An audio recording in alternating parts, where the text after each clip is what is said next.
بسم اللہ الرحمن الرحیم۔ جو 11 شعبان سے 15 شعبان تک یہ سورت پڑھے گا، اس کے 100 سال کے گناہ معاف ہوں گے، اسے سال کی عبادت کا یعنی کہ ثواب ملے گا، 100 سال کی قضا نمازیں معاف ہوں گی اور 100 سال تک بیماری نہیں لگے گی انشاءاللہ۔ محترم ناظرین، یہ کوئی عام دن نہیں، یہ کوئی عام عمل نہیں، یہ اللہ پاک کی خاص رحمتوں کا وہ دروازہ ہے جو 11 شعبان سے 15 شعبان تک کھلا رہتا ہے۔ اگر کوئی بندہ ان دنوں کو پہچان لے، ان کی قدر کر لے اور اخلاص کے ساتھ اللہ کی طرف متوجہ ہو جائے تو اس کی پوری زندگی بدل سکتی ہے۔ یہ وہ ایام ہے جن میں اعمال اٹھائے جاتے ہیں، فیصلے ہوتے ہیں اور تقدیر لکھ دی جاتی ہے۔ محترم ناظرین، 11 شعبان سے 15 شعبان تک یہ وقت دراصل پوری زندگی کا رخ بدلنے کا وقت ہے۔ یہ وہ دن ہے جن میں اللہ پاک اپنے بندوں کو آواز دیتا ہے کوئی مغفرت مانگنے والا، کوئی رزق میں برکت چاہنے والا، کوئی ہے بیماری سے شفا مانگنے والا، کوئی ہے جس کی زندگی مسائل میں گھری ہوئی ہے اور وہ چاہتا ہے کہ اس کا مقدر بدل جائے۔ تو ناظرین، یہی وہ دن ہے، یہی وہ راتیں ہیں جن میں اللہ پاک اپنے بندوں کی تقدیر میں تبدیلی فرماتا ہے۔ ناظرین محترم، اگر ہم 15 شعبان کی حقیقت کو سمجھ لیں تو ہمیں اندازہ ہو جائے گا کہ 11 شعبان سے 15 شعبان تک کی تیاری کیوں ضروری ہے۔ احادیث میں آتا ہے کہ 15 شعبان کی رات اللہ پاک اپنی مخلوق پر خاص نظر رحمت فرماتا ہے اور اعمال کا حساب لیا جاتا ہے۔ اسی رات یعنی کہ آئندہ سال کی تقدیریں لکھی جاتی ہیں، کون زندہ رہے گا، کون دنیا سے رخصت ہوگا، کس کا رزق کشادہ ہوگا، کس پر تنگی آئے گی، یہ سب فیصلے اللہ کے علم میں ہیں، مگر اس رات ان کا ظہور ہوتا ہے۔ محترم ناظرین، اگر آپ چاہتے ہیں کہ آپ کی تقدیر اچھی لکھ دی جائے، اگر آپ چاہتے ہیں کہ بیماریوں سے حفاظت ہو، اگر آپ چاہتے ہیں رزق میں برکت ہو، دل کو سکون ملے، گھر میں خیر آئے، اولاد نیک ہو، قرض اتر جائے، پریشانی دور ہو، تو صرف پھر 11 شعبان سے 15 شعبان تک اس عمل کو ضرور اپنائیں، کیونکہ جو بندہ اس وقت اللہ کے سامنے جھک جاتا ہے، اللہ پاک اس بندے کو خالی نہیں لوٹاتا۔ ناظرین محترم، قرآن پاک اللہ کا کلام ہے، اس کی ہر صورت میں سورہ شفا اور رحمت رکھی گئی ہے۔ قرآن کی بعض صورتیں ایسی ہیں جو تھوڑی سی ہیں مگر ان کا اجر بہت زیادہ ہے۔ انہی میں سورہ اخلاص ہے، جس کے بارے میں نبی کریم صلی اللہ علیہ وآلہ وسلم نے فرمایا کہ یہ قرآن کے 1/3 کے برابر ہے۔ یہ سورت توحید کا اعلان ہے، یہ اللہ کی وحدانیت کا بیان ہے اور یہی وہ بنیاد ہے جس پر ایمان قائم ہوتا ہے۔ محترم ناظرین، یہی وہ مبارک سورت ہے جس کے ذریعے بندہ اپنے رب کی پہچان حاصل کرتا ہے۔ یہی وہ کلام ہے جو دلوں کو شرک کی تاریکی سے نکال کر توحید کے نور میں لے آتا ہے۔ یہی وہ پیغام ہے جو انسان کو یاد دلاتا ہے کہ نہ کوئی مشکل کشا ہے، نہ کوئی حاجت روا، نہ کوئی مالک ہے، نہ کوئی رازق ہے، نہ کوئی شافی ہے، مگر صرف اللہ وحدہ لا شریک کے سوا۔ یہ سورت بندے کے ایمان کو مضبوط کرتی ہے، اس کے یقین کو تازہ کرتی ہے اور اس کے دل کو اللہ کی طرف جھکا دیتی ہے۔ یہی وجہ ہے کہ نبی کریم صلی اللہ علیہ وآلہ وسلم نے اس کی عظمت کو بیان فرمایا اور قرآن کے 1/3 کے برابر قرار دیا، کیونکہ قرآن کا اصل پیغام توحید ہی ہے۔ محترم ناظرین، ماہ شعبان وہ بابرکت مہینہ ہے جو رجب اور رمضان کے درمیان آتا ہے۔ یہ وہ مہینہ ہے جس میں غفلت کرنے والے بھی متوجہ ہو جاتے ہیں اور عبادت کرنے والے اپنی عبادت میں مزید اضافہ کر لیتے ہیں۔ یہ وہ مہینہ ہے جس کے بارے میں نبی کریم صلی اللہ علیہ وآلہ وسلم نے خاص دعا فرمائی کہ اے اللہ، ہمارے لیے رجب اور شعبان میں برکت عطا فرما اور ہمیں رمضان تک پہنچا دے۔ یہ وہ مہینہ ہے جس میں اللہ پاک کی رحمتوں کے دروازے کھل جاتے ہیں، مغفرت کی ہوائیں چلتی ہیں اور بندوں کے اعمال اللہ کی بارگاہ میں پیش کیے جاتے ہیں۔ ناظرین محترم، حضرت اسامہ بن زید رضی اللہ تعالیٰ عنہ فرماتے ہیں کہ میں نے عرض کیا، یا رسول اللہ صلی اللہ علیہ وآلہ وسلم، میں نے آپ کو شعبان کے مہینے میں جتنے روزے رکھے دیکھا ہے، کسی اور مہینے میں نہیں دیکھا۔ تو آپ صلی اللہ علیہ وآلہ وسلم نے فرمایا، یہ وہ مہینہ ہے جس میں لوگوں کے اعمال رب العالمین کے حضور پیش کیے جاتے ہیں اور میں چاہتا ہوں کہ میرے اعمال روزے کی حالت میں پیش ہوں۔ اس سے اندازہ لگایا جا سکتا ہے کہ یہ مہینہ کس قدر عظیم ہے، کس قدر قیمتی ہے اور کس قدر اہم ہے۔ محترم ناظرین، ماہ شعبان دراصل رمضان کی تیاری کا مہینہ ہے۔ جیسے کسان فصل کاٹتے ہیں، یعنی کہ کاٹنے سے پہلے زمین کو تیار کرتا ہے، ایسے ہی مومن رمضان سے پہلے اپنے دل کو تیار کرتا ہے، اپنے گناہوں پر ندامت کرتا ہے، اپنے رب کی طرف رجوع کرتا ہے، استغفار کرتا ہے، توبہ کرتا ہے، قرآن سے تعلق مضبوط کرتا ہے، تاکہ جب رمضان آئے تو وہ پہلے سے آمادہ ہو چکا ہو۔ ناظرین محترم، 15 شعبان کی رات کو خاص اہمیت حاصل ہے۔ اس رات کو اللہ پاک کی خاص رحمت نازل ہوتی ہے اور مخلوق پر نظر رحمت فرمائی جاتی ہے۔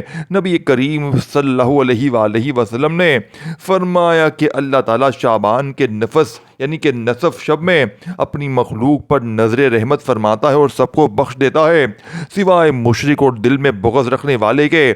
اس سے معلوم ہوتا ہے کہ یہ رات مغفرت کی رات ہے، رحمت کی رات ہے اور رجوع الہی اللہ کی رات ہے۔ محترم ناظرین، بعض روایات میں آتا ہے کہ اسی رات آئندہ سال کے فیصلے ظاہر کیے جاتے ہیں۔ کسی کا رزق کشادہ ہوگا، کسی پر تنگی آئے گی، کون زندہ رہے گا، کون دنیا سے رخصت ہوگا، یہ سب اللہ کریم کے علم میں پہلے سے ہے، مگر اس رات ان کا ظہور ہوتا ہے۔ اسی لیے جو بندہ چاہتا ہے اس کی تقدیر اچھی ہو، اس کا انجام بہتر ہو، اس کا رزق کشادہ ہو، اس کی بیماری دور ہو، اس کی پریشانی ختم ہو، تو اسے چاہیے کہ وہ 11 شعبان سے 15 شعبان تک اللہ کے سامنے جھک جائے۔ ناظرین محترم، قرآن مجید کے بارے میں اللہ پاک فرماتا ہے کہ یہ قرآن اللہ کی امانت ہے، رحمت ہے اور شفا ہے۔ مومنوں کے لیے وہ کتاب ہے جو دلوں کو زندہ کرتی ہے، آنکھوں کو روشنی دیتی ہے اور زندگی کو مقصد عطا کرتی ہے۔ جو بندہ قرآن سے جڑ جاتا ہے وہ کبھی گمراہ نہیں ہوتا، اور جو قرآن سے دور ہو جاتا ہے وہ بھٹک جاتا ہے۔ محترم ناظرین، شعبان کا مہینہ ہمیں سکھاتا ہے کہ رمضان سے پہلے اپنے دلوں کو صاف کرو، اپنے گناہوں سے توبہ کرو، اپنے رب کو راضی کرو، اپنے رشتوں کو درست کرو، دلوں سے بغض نکالو، حسد چھوڑو، کینہ چھوڑو، کیونکہ جو دل صاف نہیں ہوتا وہ رحمت کا حقدار نہیں بنتا۔ ناظرین محترم، اللہ پاک فرماتا ہے کہ میں اپنے بندوں کے بہت قریب ہوں، جب وہ مجھے پکارتے ہیں تو میں ان کی دعا قبول کرتا ہوں۔ یہ مہینہ دعا کا مہینہ ہے، رجوع کا مہینہ ہے، گریہ زاری کا مہینہ ہے۔ اگر کوئی بندہ ان دنوں میں سچے دل سے رو لے تو اللہ پاک اس کی قسمت بدل دیتا ہے۔ محترم ناظرین، دعا مومن کا ہتھیار ہے، دعا عبادت ہے اور دعا اللہ کے نزدیک بہت محبوب عمل ہے۔ نبی کریم صلی اللہ علیہ وآلہ وسلم نے فرمایا، دعا ہی عبادت ہے۔ فرمایا، اللہ کے نزدیک دعا سے بڑھ کر کوئی چیز زیادہ قابل عزت نہیں۔ ناظرین محترم، اگر کوئی چاہتا ہے کہ اس کے گناہ معاف ہو، اس کی زندگی میں آسانی آئے، اس کے گھر میں سکون آئے، اس کے بچوں میں فرما برداری آئے، اس کے رزق میں برکت ہو، تو اسے چاہیے کہ وہ ان مبارک دنوں کو غنیمت جانے، کیونکہ یہ سال میں ایک بار آتے ہیں اور پھر چلے جاتے ہیں۔ محترم ناظرین، یہ وہ دن ہیں جن میں تھوڑا سا عمل بہت زیادہ اجر بن جاتا ہے۔ یہ وہ راتیں ہیں جن میں آنسوؤں کی قدر بڑھ جاتی ہے۔ یہ وہ لمحے ہیں جن میں رب کی رحمت قریب ہوتی ہے۔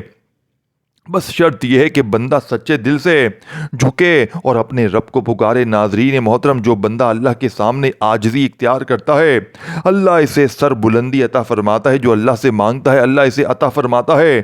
جو اللہ پر توکل کرتا ہے اللہ اسے کافی ہو جاتا ہے، اور جو اللہ کے در پر آتا ہے وہ کبھی محروم نہیں ہوتا۔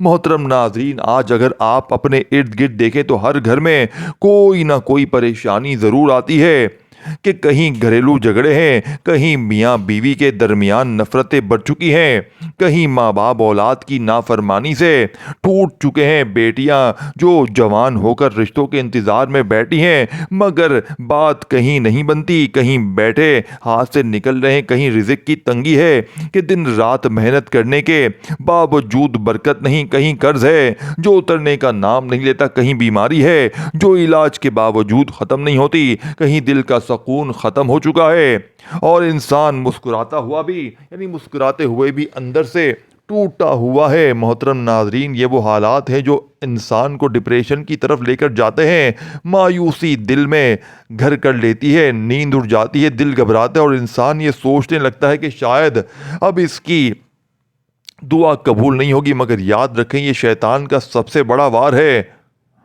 کہ وہ بندے کو اللہ کی رحمت سے مایوس کر دے، حالانکہ اللہ پاک فرماتا ہے کہ میری رحمت سے نا امید نہ ہو، بے شک میں تمام گناہوں کو معاف کرنے والا ہوں۔ ناظرین، اگر گھریلو جھگڑے بڑھ گئے ہیں، اگر بات بات پر لڑائی جھگڑے ہیں، اگر دلوں میں سختی آ گئی ہو، تو سمجھ لے کہ ہمیں اللہ کی طرف لوٹنے کی ضرورت ہے، کیونکہ دلوں کو جوڑنے والا صرف اللہ ہے۔ قرآن مجید میں فرمایا گیا کہ اگر اللہ چاہتا تو تمہارے دلوں کو جوڑ دیتا ہے، یعنی کہ بے شک وہ دلوں کو پھیرنے والا ہے۔ اسی لیے جب دل بگڑ جائیں تو انسان کے در پر نہیں بلکہ اللہ کے در پر جانا چاہیے۔ محترم ناظرین، وہ بیٹیاں جو رشتوں کے انتظار میں بیٹھی ہیں، ماں باپ کی آنکھوں میں آنسوؤں ہیں، دعائیں ہیں، مگر دروازے بند نظر آتے ہیں۔ یاد رکھیں، رزق کی طرح نکاح بھی اللہ کے ہاتھ میں ہے، جس کا رشتہ جہاں لکھا ہوتا ہے وہیں جا کر ٹھہرتا ہے۔ بس شرط یہ ہے کہ بندہ اللہ سے جڑ جائے، کیونکہ اللہ پاک فرماتا ہے کہ وہی ہے جو بے سہاروں کو سہارا دیتا ہے، وہی ہے جو غیب سے مدد فرماتا ہے۔ ناظرین محترم، نافرمان اولاد والدین کے لیے سب سے بڑا امتحان ہوتی ہیں۔ دل جلتا ہے، آنکھیں نم ہوتی ہیں، اور ماں باپ یہ سوچنے لگتے ہیں کہ ہم نے کہاں کمی کی، مگر یاد رکھیں ہدایت اللہ کے ہاتھ میں ہے۔ حضرت نوح علیہ السلام کا بیٹا بھی نافرمان تھا، مگر وہ نبی تھے۔ اس سے ہمیں سبق ملتا ہے کہ کوشش ہماری، دعا اور نتیجہ اللہ کے اختیار میں ہے۔ اسی لیے مایوس نہ ہو، بلکہ ان بابرکت دنوں میں اپنی اولاد کے لیے گڑ گڑا کر دعا کریں۔ محترم ناظرین، رزق کی تنگی، یعنی کہ آج ہر دوسرے گھر کا مسئلہ ہے۔ لوگ کہتے ہیں محنت بھی ہے مگر برکت نہیں، دن رات کام ہے مگر ہاتھ خالی ہیں۔ قرآن مجید میں اللہ پاک فرماتا ہے کہ اگر تم شکر کرو گے تو میں تمہیں اور دوں گا، اور فرمایا جو اللہ سے ڈرتا ہے اللہ اس کے لیے نکلنے کا راستہ بنا دیتا ہے، اور اسے وہاں سے رزق دیتا ہے جہاں سے اسے گمان بھی نہ ہو۔ ناظرین محترم، بیماری ایک ایسا امتحان ہے جو انسان کو اندر سے توڑ دیتا ہے۔ دوا علاج سب ہو جاتا ہے مگر شفا نہیں ملتی۔ یاد رکھیں، شفا صرف اللہ کے ہاتھ میں ہے۔ قرآن میں فرمایا گیا جب میں بیمار ہوتا ہوں تو وہی مجھے شفا دیتا ہے، اسی لیے بیماری میں اللہ سے تعلق اور مضبوط کر لینا چاہیے۔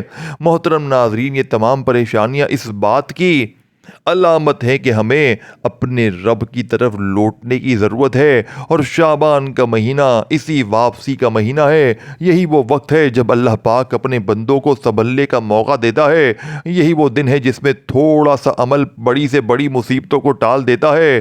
ناظرین محترم، جو بندہ 10 شعبان سے 15 شعبان تک اس عمل کو اخلاص کے ساتھ کرتا ہے، اللہ پاک اس کی زندگی میں برکت ڈال دیتا ہے، اس کے گھر میں سکون آ جاتا ہے، دل کے بوجھ کا، یعنی اس کے دل کا بوجھ ہلکا ہو جاتا ہے، اس کے رزق میں کشادگی آ جاتی ہے، اس کی بیماریوں میں آسانی ہو جاتی ہے، اس کے بچوں کے دل نرم ہو جاتے ہیں، اور اس کی تقدیر میں بہتری آ جاتی ہے۔ محترم ناظرین، یہ کوئی جادو ہی نہیں ہے، یہ کوئی جادو نہیں ہے، اللہ کا وعدہ ہے، اور اللہ اپنے بندے وعدے کے خلاف نہیں کرتا۔ جو بندہ اللہ کی طرف 1 قدم بڑھاتا ہے، اللہ اس کی طرف 10 قدم بڑھاتا ہے، اور جو بندہ اللہ کے در پر دستک دیتا ہے، اللہ اس کے لیے دروازے کھول دیتا ہے۔ ناظرین محترم، یہ عمل اس کے لیے بتایا جا رہا ہے کہ 15 شعبان کی رات اعمال کا حساب ہوتا ہے اور تقدیر کا ظہور ہوتا ہے۔ اگر آپ چاہتے ہیں کہ اس سال کی تقدیر، اس سال آپ کی تقدیر میں آسانی ہو، تو 11 شعبان سے تیاری شروع کریں، کیونکہ بغیر تیاری کے کامیابی نہیں ملتی۔ محترم ناظرین، یہ دن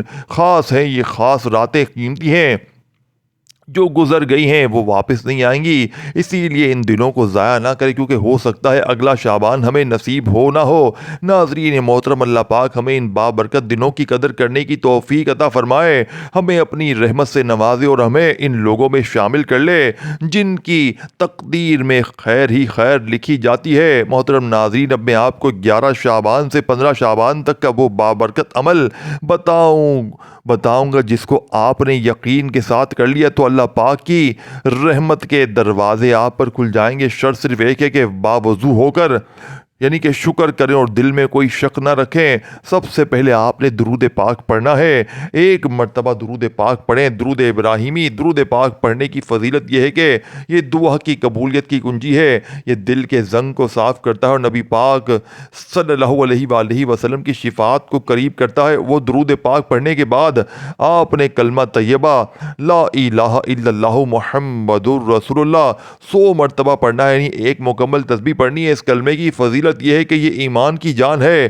یہ گناہوں کو جلا دیتا ہے، یہ دل کو زندہ کرتا ہے اور بندے کو اللہ کے قریب لے کر جاتا ہے۔ اس کے بعد آپ نے سورہ اخلاص 3 مرتبہ پڑھنی ہے۔ سورہ اخلاص پڑھنے کی فضیلت یہ ہے کہ یہ اللہ کی وحدانیت کا اعلان ہے، یہ قبر کے عذاب سے حفاظت کا ذریعہ بنتی ہے، یہ رزق میں برکت ڈال کر برکت کا سبب بنتی ہے، اور یہ بندے کے حق میں اللہ کے سامنے سفارش کرتی ہے۔ سورہ اخلاص قل هو اللہ احد اللہ صمد لم یلد ولم یولد ولم یکن لہ کفوا۔ اس کے بعد آپ نے استغفر اللہ ربی من کل ذنب واتوب الیہ 100 مرتبہ پڑھنا ہے۔